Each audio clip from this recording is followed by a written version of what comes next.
Selanjutnya kita bakal bahas yaitu mengenai obat yang digunakan untuk mengatasi nyeri baik ringan maupun hingga berat, yaitu golongan NSAID atau non-steroid anti-inflammatory drugs. Yang pertama itu yang non-opioid atau non-selektif. Nah, itu dibagi menjadi 7 derivat. Jadi ada derivat salisilat, asam asetat indol, ada asam fenil asetat, ada asam propionat, ada famat, dan ada etanoat. Nah, itu contohnya kalau salisilat itu asam salisilat dan sebagainya. Jadi mekanisme kerjanya, jadi ketika ada membran yang terluka, nah nanti itu tuh akan mengaktifasi ya, jadi enzim fosfolipase diaktifkan dan mengubah fosfolipid menjadi asam arakidonat, kemudian sebagian diubah oleh siklosigenase menjadi prostaglandin. Nah, COX ini dihambat secara non-selektif oleh obat golongan ini.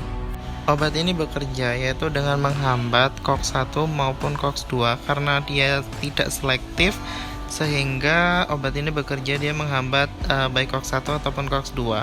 Jika COX-1 dihambat, itu kemungkinan pembentukan prostaglandin terhambat sehingga perlindungan pada mukosa lambung berkurang. Sedangkan COX-2 dihambat, maka pembentukan atau produksi prostaglandin yang kemudian tadinya dapat menyebabkan nyeri dan demam itu dapat dicegah atau terhenti.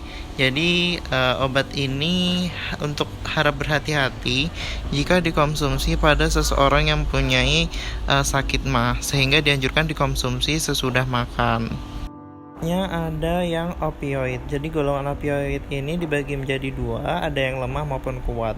Untuk opioid lemah itu contohnya kodein, sedangkan yang kuat itu morfin dan fentanyl. Jadi bekerja pada sistem saraf pusat dengan mengurangi aktivitas reseptor opioid untuk mengurangi rasa nyeri. Selain ini biasanya seperti antipiretik ya. Antipiretik itu digunakan sebagai penurun panas. Contohnya seperti paracetamol. Kemudian ada NSAID yang selektif, jadi kerjanya hanya menghambat COX-2 saja yang diinhibitor. Contohnya derivat kosip ya, contohnya silikosip. Jadi dia bekerja pada COX-2 sehingga prostaglandinnya itu tidak terbentuk, sehingga nyeri dan inflamasinya dapat berkurang. Berikutnya ada analgetik antipiretik dengan efek antiinflamasinya rendah. Contohnya seperti golongan parafenol yaitu paracetamol. Kemudian yang kedua itu ada derivat dari pirazolon, contohnya metamizol. Kemudian yang terakhir itu derivat dari benzosalsin, contohnya nevopam.